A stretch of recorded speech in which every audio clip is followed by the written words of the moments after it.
the core issue is that when I came into the industry, basically I'm a mom with two small kids, and they put you on commission only.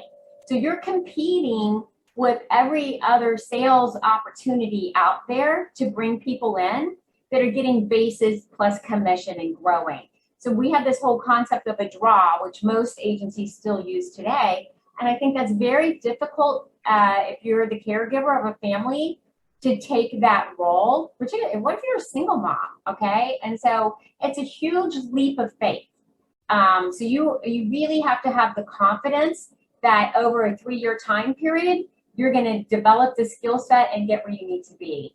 And unfortunately, I think that causes us to lose a lot of good talent. I would go to the pay system of traditional insurance agencies has not been updated for 100 years.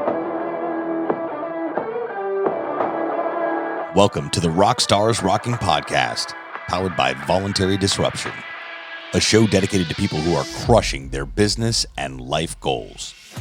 These are bite-sized conversations with leading rock stars in their respective industry who are pumped to share their story to help drive you to the next level. So, are you ready to rock? Speaking of rock stars, here's your host, Eric Silverman.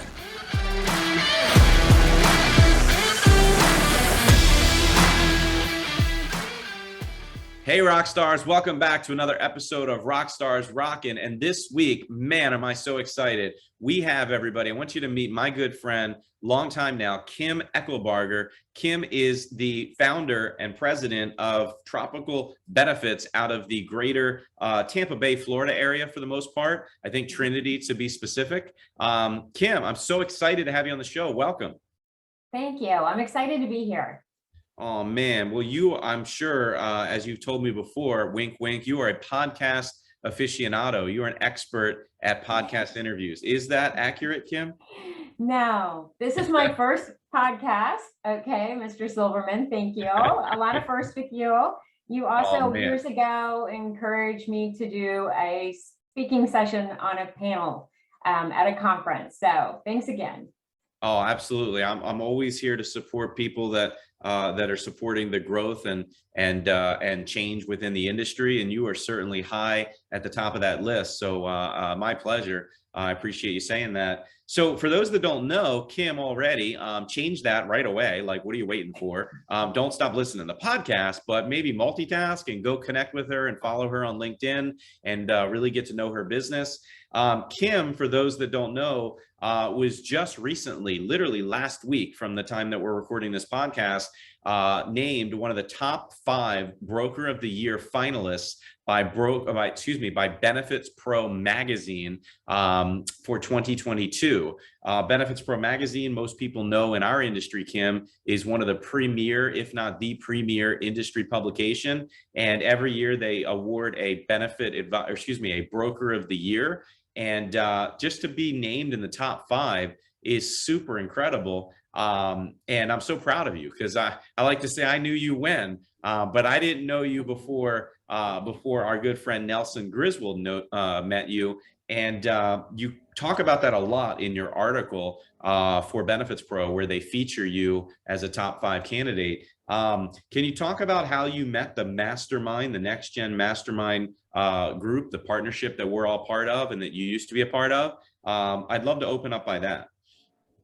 Yeah, so Nelson had done an article, I'm going to say back in about 2016.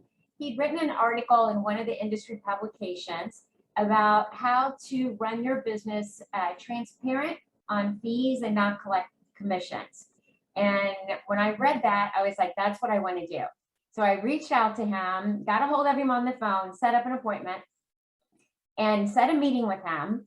We ended up talking. I remember I had to take the call at a Panera. I was running late between meetings. So I pull off, I'm at a Panera, I take the call, and I bet we definitely talked for more than an hour.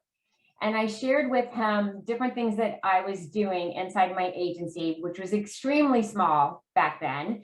And he invited me to come sit in on a mastermind over in Orlando. And it blew me away. Everyone there lifts you up They see That's the when we potential. met, was Yeah. April of 2017 in Orlando. So I didn't, okay, I wasn't sure of the year. So anyway, like everybody there shared with me, they lift you up. They see the potential that you have. So I came out of there and I was a sole proprietor back then. I did everything myself. And it's not, it's a good investment, the mastermind, but I had to weigh it pretty heavily.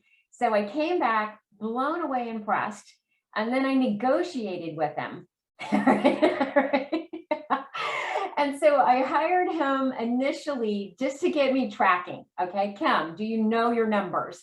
Do you know what clients are most valuable? What your ideal client profile look like? So he did some coaching with me. Then I wanted to fly to Ascend, which I flew all day to get to the first Ascend and never got there because of the blizzard. Okay. So I flew to Nashville, to Boston, back to Tampa. I never got to land. So I missed that one. And then I came in later after that, and then joined the mastermind. And it was the best thing I ever did. But I remember sitting at my first conference and I was like, I suck, because I delivered off the shelf solutions. That's all I had known. That's all I'd been shown from my old agency.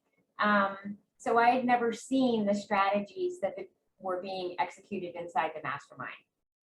Well, you in the article, which if you haven't checked it out yet, it was written by a good friend of mine who I've seen a lot of his work and I've met, Dan Cook, your feature and broker of the year finalist for BenefitsPRO magazine. If you haven't read it, check it out. But it opens up talking about our good friend Randy Hansen and how he more or less introduced you. But you know, I mean, we could go on and on for the people that love and respect you, that look up to you and learn from you. And Randy's just right there high on the list.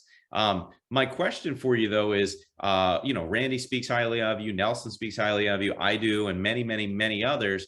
Well, what do you, if you had to narrow it down to one or two specific things that made Paul Wilson, editor-in-chief of BenefitsPRO, and also his editing team that helped select the finalists, what do you think it is maybe that really allowed you to be one of the chosen five? Because there was hundreds and hundreds of people nominated, but they narrowed it down to the top five. Any idea or any thoughts off the top of your head? I'd say maybe a couple of things. One, the people that have shared. So going to conferences, people share, and then I actually listen and I come home and I execute. And that's how you learn. And so I think the biggest differentiator and maybe why I got welcomed into the mastermind was, if you gave me an idea, I said yes, and I did it. And then I learned sometimes the hard way that we had to tweak it a little bit or improve it. But if I came across an idea, I'm not afraid to execute it. That's good. Well, you know, it's interesting because how many times can those of us, those listening to the show today, and I appreciate you, how many times can we all agree that most people go to a conference or listen to a podcast or a webinar, or they read a book even, or whatever it may be, and they get these fantastic ideas and they do nothing. They literally do nothing. They get overwhelmed, right? It's like when you go to a conference, we all know a lot of times it's like drinking from a fire hose. And instead of picking one or two things to focus on and really get moving quickly, most human nature, unfortunately, is to do nothing. You know, I'm a big fan of first time I heard it was a former podcast guest, a good friend of mine, Adam Michaels, who helped mentor me 20 years ago. He always says, move fast and break shit. And I'm a big believer in that. Move fast and break shit. If it doesn't work, throw it out and move on to the next idea. So you kind of, and I've known you for years now, I feel like you might agree with that philosophy. Am I accurate? Oh yeah, completely. So when it comes to the actual benefits world, what do you see happening right now, right? Like, we're recording this in the year 2022. There's no shortage of innovation. There are solution providers everywhere. There are carriers that will say they're a solution provider. I'm not here to bash anybody. I'm just saying there's ideas, there's opportunity to help an employer group and their employees better utilize and access healthcare at an affordable rate per month. What do you see as the big thing right now that's really changing the scope of your business? There's a lot changing the scope of our business. I think it'll look completely different 5 to 10 years from now. Sure. We need the transparency, and we need to put a tool in the consumer's hand where they can be a smart consumer. And so that what is fascinating is that technology does exist, but sometimes it gets bought and eaten up by the wrong players. So we need that technology in the hands of someone who truly wants to fix healthcare and bring affordable healthcare to everybody. Yeah, I mean, I agree. I mean, when you and I met in 2017, it was the early part of 2017, and I remember that in Orlando. Here we are, what, more than 5 years later, and it's changed a lot since then. And we thought there were some really crazy, cool, innovative things going on then. So I would totally agree that what something looks like now is going to look vastly different 3, 5, 7, certainly 10, 12 years from now. Now, you are a big proponent of empowering your clients to make the right decision and progress forward. And an example I know you shared with me before is how when you're meeting with employer groups, you'll actually meet, as an example, with an HR person, a CHRO, an HR generalist, perhaps somebody in that world. And you don't just meet with them and hope and pray that it goes well. Like, you literally empower them and teach them how to explain what you're explaining to them, but more to the C-suite, the CFO, the CEO, and what's in it for them. Maybe can you share a little bit about that? Because I think that's really neat. Yeah, so I'm really proud of that, and my team does this as well. So HR is oftentimes the gatekeeper on the benefit decisions, and they don't know how to communicate their value well. Typically to the C-suite. They're normally seen as a cost center. So we take and break down little things that they do on a daily basis. So it could be something, and we teach them how to tie that to the P&L. We teach them that they're a P&L line manager, that they manage the SG&A line, and they can make an impact to EBITDA. Now, when we first have these conversations, they're not familiar with that terminology. Okay. Right. A lot of times they have no idea what their profit margins are. So these are all things that we have to teach them. So we start simple with something like an I-9. So for people in the HR world, they have to get an I-9 on every single new hire. And on that, if it's not done correctly, they can get up to $1,100 per page of a fine. So we teach them that. If they don't know their profit margin, we pull the industry's average profit margin, okay? A lot of times it's going to be somewhere around 10% for a lot of different industries. So we explain to them, all right, if you found 15 I-9s that were incorrect and you went through an audit, that would be a penalty of a little over $15,000. If I divide that by your profit margin of 10%, that, what you just did right there, was the equivalent of adding $150,000 worth of revenue. And so we let that sink in. We teach them about cost of goods sold.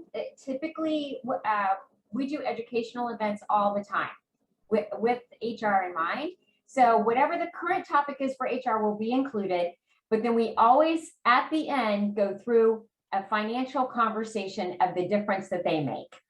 And we typically use a coffee cup because every conference room has a Starbucks paper coffee cup, okay? And we talk about the barista that went into the coffee. We talk about the coffee that went in there, to the cup, to the lid, to the holder. And so we help them understand how that comes into play on a P&L, so that they can understand where their line is, how they control it, and how they impact EBITDA. So that's been really useful. It goes one of two ways. They either love it and they're like, we've got to work together. You've got to help me, because they've been frustrated trying to communicate the message that they want to communicate to their CFO and their CEO. So once they just learn to talk the alphabet soup the CEO or the CFO, they get way more respect, and then they're calling. And anytime somebody's calling you for help, you're starting to build a relationship. So I don't get too attached to the outcome at all. I'm going to help, and it'll help drive that industry forward, and they'll earn more respect. So we enjoy doing that. My whole team does that.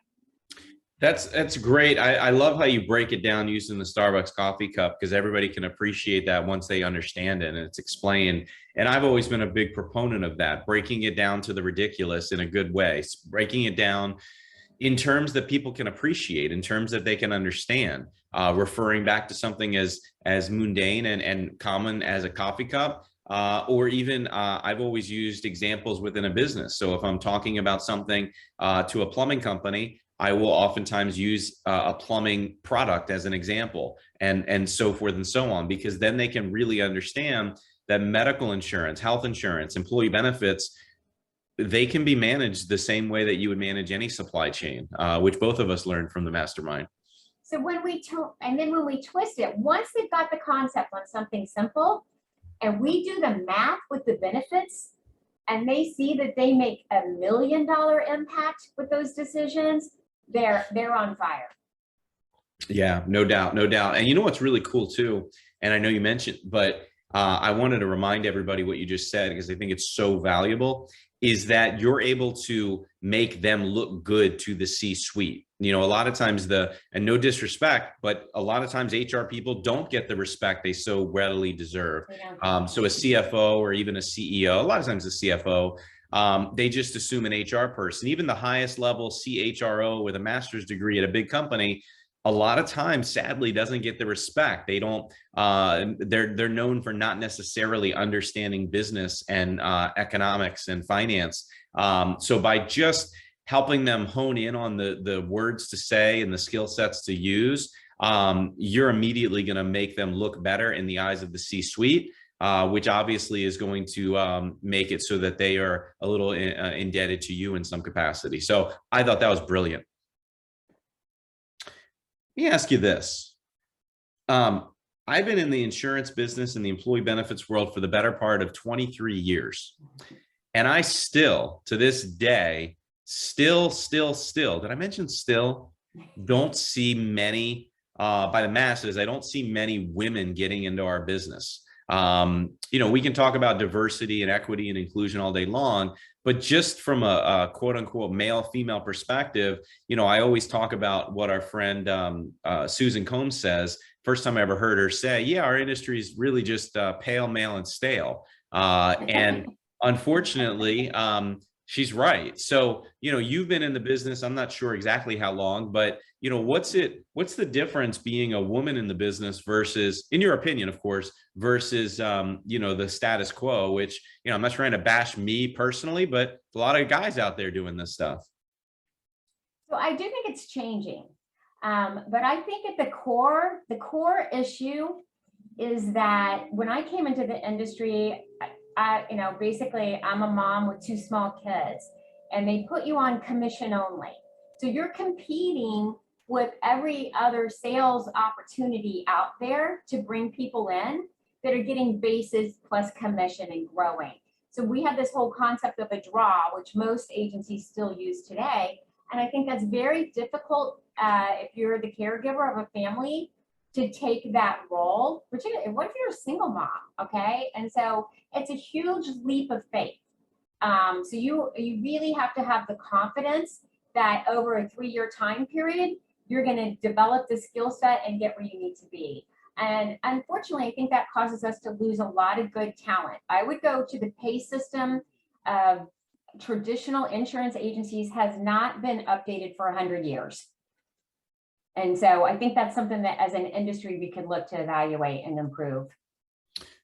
So in your article with Dan Cook, where they featured you for top 5 benefit broker of the year, you shared a story how you put together, and I don't want to steal your thunder or lose its luster, but you put together like a little group of some HR women in your local community. Can you talk about that a little bit more in detail? Because I thought that was cool too. Right. So once your confidence grows, you don't view your competitors as competitors anymore. you view them as collaboration partners, okay? And we make each other better. So in our area here in the Tampa St. Pete area, we put an owner of a PEO, an insurance agency, with an owner of a financial planning and insurance agency, with another insurance agency that was exactly like mine that I had met from the mastermind, and then myself. And we did a roadshow, and we would teach, we would all invite our prospects, which is fine. And we would all teach part of it, because it's important for people who don't know you to have an opportunity to learn from you, so they don't think of you as an insurance agent. I mean, an insurance agent is one of the top 3 hated industries. Nobody wants to talk to an insurance agent, right? We've got horns out our heads. But when they see that I'm just going to help, not be too overly tied to the outcome, because it's for their best interest, it comes back tenfold. And all of us are still really, really good friends from taking that roadshow on and we went all over the Tampa Bay area, and we would just rinse, wash, repeat. Anybody that was going to listen to us, we were teaching them whatever new employment law we had to teach them, and that's what we did. Well, you mentioned something that really shines in my mind, because I see it all the time in the mastermind and even other groups similar to the mastermind, is that, I personally want to surround myself with folks that have an abundance mentality as opposed to scarcity. And, that's what I see within the mastermind group, and what you kind of really just described, because, when I met you, it was you and another advisor consultant, Paula, who you were both right in the same neck of the woods, same general area in the Tampa St. Pete area. And you guys, I guess, in essence, are, by definition, I can say, I guess, you're competitors, but you never talked that way. You never thought about that way. You didn't hesitate to mention this idea and that idea and share strategies. And, I'm no different. Like I'm based out of Baltimore, and so is Gary Becker. And, I don't consider us competitors. We just work in the same industry, and we're here to share ideas. So do you think collaboration is not where it should be in our industry, or really any industry? Or do you think it's getting better and better within our space? Well, no, it could definitely be better. If we're really going to fix healthcare, we need to collaborate and make an impact. Sure. And it's too ripe for disruption. So if we don't do it, somebody else is going to do it. And I like choice. So I think it's imperative, and I think we need to move quickly. And as long as we're moving the industry forward, then we're going in the right direction. Yeah, no, I agree. And, you're part of, still part of Health Rosetta, I believe, correct? With Dave Chase, who I also had on as a podcast guest a few months ago. I love Dave and all that he stands for. How do you believe Health Rosetta and that certificate and that side of the industry and all the consultants in Health Rosetta, how do you think that's helping grow our industry further?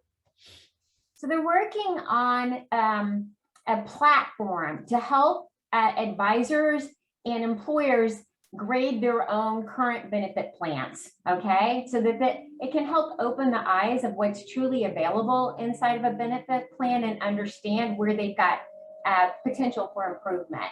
So they're turning it into a way to leverage technology to help educate all parties involved. I think it's great. And, it's interesting because I do remember Dave talking about the start of that and the growth of that platform that they were working on when I had him on the show. Just shameless plug for those that haven't listened to that episode, go back a few weeks and you'll see it. It was just earlier this year. I had a great time with Dave. So let me ask you this, you successfully in business, Tropical Benefits, been doing it for, at this point, 13 and a half years or so. But, and I know you were in the industry before that, but you actually made a strategic move recently, I'd say in the last, you'll tell me in a second, but the last couple of years, I believe you sold your agency to another firm, a bigger firm of sorts. Can you talk about where you went, why you did it more so, and what it meant to you and your ability to continue growing your firm? Yeah. So I've had lots of mentors along the way. Okay. But one of my mentors was a gentleman by the name of Dan Sullivan out of Toronto. And he has a book called Who Not How. All right. So it's a good premise. You're the weak link as the leader of your organization. So you can only grow to where you're limited. And so as you grow, too many things were coming to me. So now your computer breaks down. One of my employees' computers breaks down. I'm IT, I'm marketing, I'm accounting, and I'm not good at any of those things. Yet I find that my whole day is being disrupted with those type of things. So you end up in a role as the leader of an independent agency, and you have to either hire the right players to take over those roles. There's another book called EMEP. Same concept, okay? Same concept. I have it on my shelf behind me. Do you? It's a great book, okay? So I read that one too. So I started reading these books, and I also was very concerned about my people. I'm like, what if Kim drops dead tomorrow, okay? What would happen? And I didn't have the legacy in place that I wanted in place for my people. So, I worked with a specialist. It was about 2 years ago when someone actually approached me and were like, hey, we want to buy your agency. Here's where we see synergies with our other businesses. And I'd never even thought about it before. And then you let it simmer. I would say everybody you talk to, the first time that someone brings that thought to them, they're like, no way. A year later, I started thinking about it and what I really did want my legacy to be. And so I want to make a bigger impact, and I can't do that if I'm trying to be an IT department, accounting, and all the other things that I don't have a skill set or particularly even enjoy. So I needed to partner with someone or some organization that could handle the things that I didn't want to be doing so that I could run in my lane. And, that's the lane. All of us are given a gift from our maker, and you need to run in your lane, because otherwise you're going to get really stressed out and overwhelmed. And when you get to that point, you have to really make some decisions about what am I doing with my life? And how can I live this more impactfully and happier? So those are things I hope to be able to share with other agency owners, that process and things to truly consider when you're making those decisions, because we're all going to exit, whether we like it or not. We're all going to exit. So did you was it just timing wise you came upon the group that ended up acquiring you, or did you have multiple opportunities and organizations that wanted to make Tropical part of their group? Like, how did that kind of go down? No, I had multiple opportunities. So I think it's very important that you determine what your legacy what you want it to be and who you want to take care of. So in my world, it was not particularly easy to find someone who understood that I wanted every referral partner and everybody who had helped me along the way to be taken care of. And you'll meet people who will tell you one thing, but do your homework. Seriously, don't do any of this stuff in a hurry. Do your homework and drill down, because there's a lot of people out there. I'm going to say some of the publicly traded organizations that are going to look you right in the face and tell you, sure, we'll do that. But if it's not in writing, sure, the second that deal is done, your people are not taken care of. So all of my people are better off. They have better benefits. They get they get one paid day every other week off. So everybody has 3-day weekends for balance of life. I'm partnered with property and casualty now, so we can cross-sell back and forth. There's just a lot of synergies. And then I'm meeting more and more people, just like in Mastermind. So I'm part of now 160 agencies. So we're sharing resources, we're collaborating, we're sharing ideas. It's all very exciting, actually. That's great. Well, I'm so super excited for you. And when was that? When did you officially get acquired? I did that in November of 2021. 21. Okay, so it's very recent. Yeah, for sure. Okay, very cool. And you went to the Levitt Group, correct? Correct. That's awesome. So they're new. They're well known on the East Coast. I'm here, or on the West Coast. I'm here on the East Coast in Florida.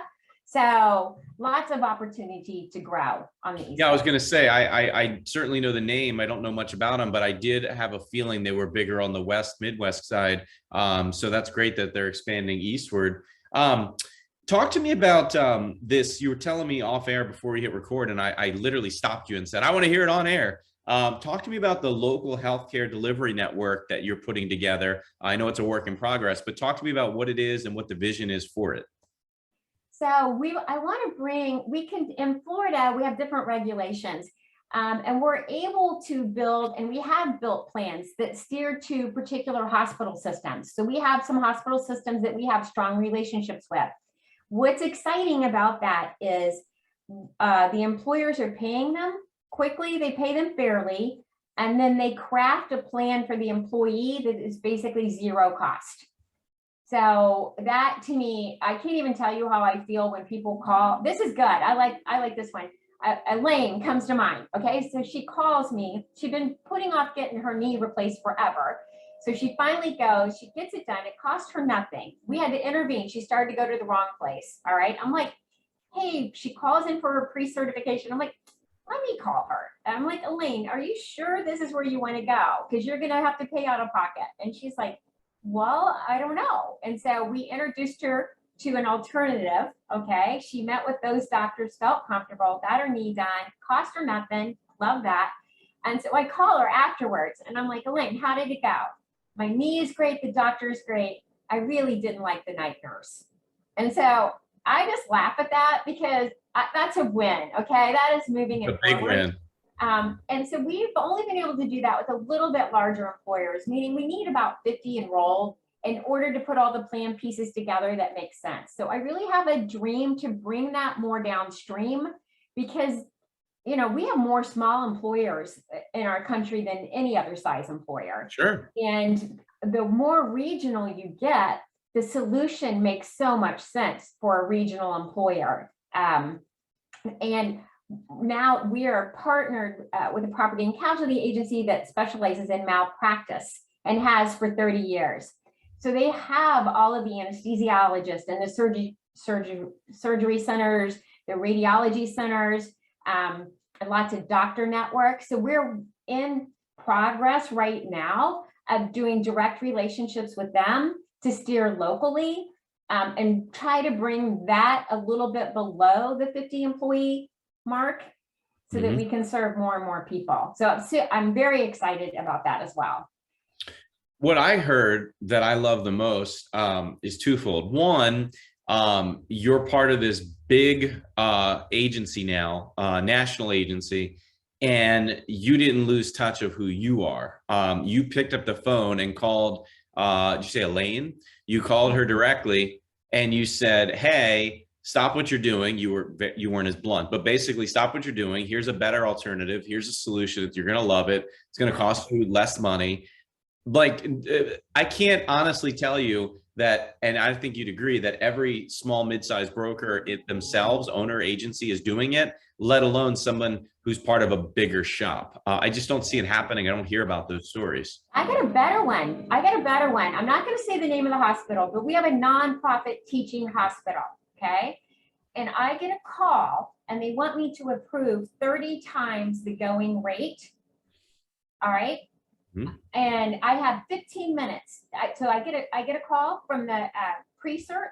They're like, she's supposed to come in tomorrow. They want us to approve 30 times the going rate. So they're not just taking the plan and waiting for the claim to process. So we take that phone call. I'm like, all right, slow the train down. The first thing I did is call the member. Okay. Who's talking to the member? That's really critical. Okay. So I call the member and she's like, well, what does that mean? I go, our plan can only pay a normal rate. We can't pay something that's 30 times above the normal rate. You could get a bill. And she's like, I can't. I'm a single mom. I've got 3 kids. My husband's on the road. I can't do that. So I talked to her. Next phone call was to her employer. He's like, let her know we'll cover the cost. And we got the quality ratings of all the other hospitals in the area. And we steered it to a different hospital. She paid nothing. Okay. And I was really proud of that. It was only a $1,300 savings for her, but a $1,300 savings in her world is their paycheck to paycheck. That's huge. Like she was scraping the money to come up with the 1,300 to get the care she needed. So we eliminated all of that. And we also taught, I think, at least we send a message to a hospital that no, we're not going to pay 30 times the going rate. Yeah, I mean, it's just the hand holding in a good way. That's positive that you're able to do with these clients is really helpful, and it's something that you can't, as an advisor, we can't ever assume they're going to know how or do it on their own, because they're not. It's just not their area of expertise. Right. I think that's incredible, and it's cool too. What I really like from these stories is it's not just you helping them directly, but you're just making it super simple for the employees. I mean, they're going through a situation in their life where the last thing on their mind is typically money, but it needs to be. And typically, from my experience, it doesn't end up being a part of their mind until it's too late. They've had the service, they get the bills in the mail, and then they're literally floored. And now it's a situation where they don't know what to do. So I think that's huge. As we wrap up, I wanted to talk about the impact of your team and what it's had on the meaning of your growth. When I met you and years throughout, I got to meet your at least one person on your team, Angie. She's a doll. And I know she's still with you and she helps you grow. And you mentioned how you moving over to Levitt, she and your other people have been able to be taken care of even better than you were ever able to be done on yourself or on your own. But as you're growing, talk about the impact of having an Angie and your team. What's that mean to your ability? Because to me, I had the honor of winning an industry award years ago, but I'm old, so mine's old. But I credit my team. Without my team, I'd have nothing. Exactly. I mean, I can't do all and be all at all times. So I imagine you agree. Oh God, yeah. All right. So yeah, she's phenomenal. She's the backbone. The conversation I had with our partners in ownership are don't ever lose her. She is our MVP. She cares so much about the outcomes that we achieve and the members and the employers. And so I'm going to tell you, there is nobody average on my team. It doesn't fit with us. So we've got Regina, we've got Desiree, we've got Derek, we've got Sean. We're interviewing right now. I'm so excited about the next person that we have coming on, but it's positive energy. There's no drama in our work environment. We're a no drama zone. And it's just about making a difference. And because everybody's on board with that mission, it's a fun work week. I think it's got to be fun. The culture's got to be big. And it's really, if you think about it, it's no different than what we preach to our employer groups as well. We want them to have their employees excited about benefits, as crazy as it sounds. We want them to be engaged, and we want it to help impact their culture in a positive way, no different than what you just described and what we talk about.